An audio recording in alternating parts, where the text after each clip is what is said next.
It was late at night inside a quiet government office when someone pressed upload. No cameras, no press conference, no headlines. Just thousands of pages released online without warning. Court documents, emails, flight logs, witness statements. And within hours, one phrase was everywhere: the Epstein Files. But this story is not really about one man. It is about how money and power reshape justice and how elite systems protect their own. Jeffrey Epstein was not a politician, not a CEO, and not a celebrity. Yet he had access to all three worlds. He moved easily between presidents, billionaires, scientists, and royalty. He owned a private island, luxury mansions, private jets, and properties across continents. To the public, he appeared to be a mysterious billionaire investor, but no one could clearly explain where his money came from, who funded him, or why so many powerful people trusted him. In 2008, the first major warning arrived. Epstein was arrested in Florida and accused of serious crimes involving underage girls. For most people, this would have meant prison and public disgrace, but Epstein received something different: a secret deal. He served just 13 months in a private facility and was allowed to leave during the day.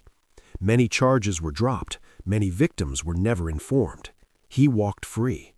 It was a clear signal that the system was bending in his favor. After that, Epstein rebuilt his world.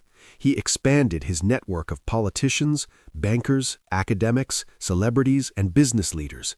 He invited them to his private island, his jets, and his mansions. These places became elite meeting grounds where influence was exchanged quietly. Some called it networking. Others believed darker things were happening behind closed doors.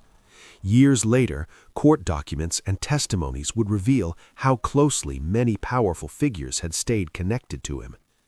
The Epstein Files are not just papers, they are a map of relationships. They show who traveled with him, who visited his properties, who stayed in contact, and who remained silent. They do not automatically prove guilt, but they expose proximity. And when powerful people appear repeatedly in the orbit of a known criminal, serious questions must be asked.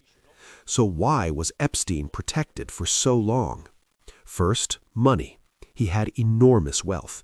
Money buys lawyers, settlements, delays, and silence.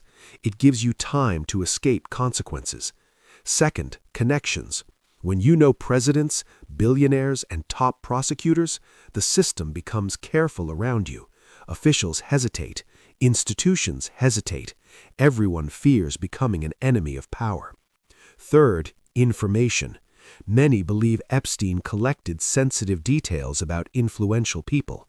Whether true or not, the fear of exposure created a shield around him. In 2019, everything changed. Epstein was arrested again, this time in New York. Public anger exploded. Social media demanded justice.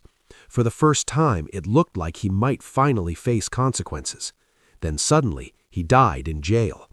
Officials ruled it a suicide, but broken cameras, sleeping guards, and missing footage created deep suspicion. Millions lost trust in the system. The man who could have answered everything was gone. After his death, investigations slowed. Many cases were settled quietly. Some victims received compensation, but most never saw full justice. Many powerful people were never questioned publicly. The network survived even though the central figure disappeared. Life moved on. Headlines changed. Attention faded. And that is the real lesson of this story. In theory, justice is equal. In reality, it is shaped by wealth and status. For ordinary people, one mistake can destroy a life. For the powerful, scandals fade, lawyers negotiate, media loses interest, consequences disappear. Epstein did not invent this system, he exploited it. The Epstein Files still matter because they remind us how corruption works in modern society.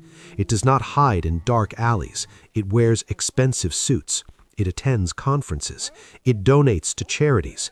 It speaks about progress while protecting itself in secret. If people stop paying attention, the same story will repeat again and again, with different names and different faces. Jeffrey Epstein is dead, but the system that protected him is alive. It exists in politics, finance, media, and corporations. The real question is not how he escaped justice for so long.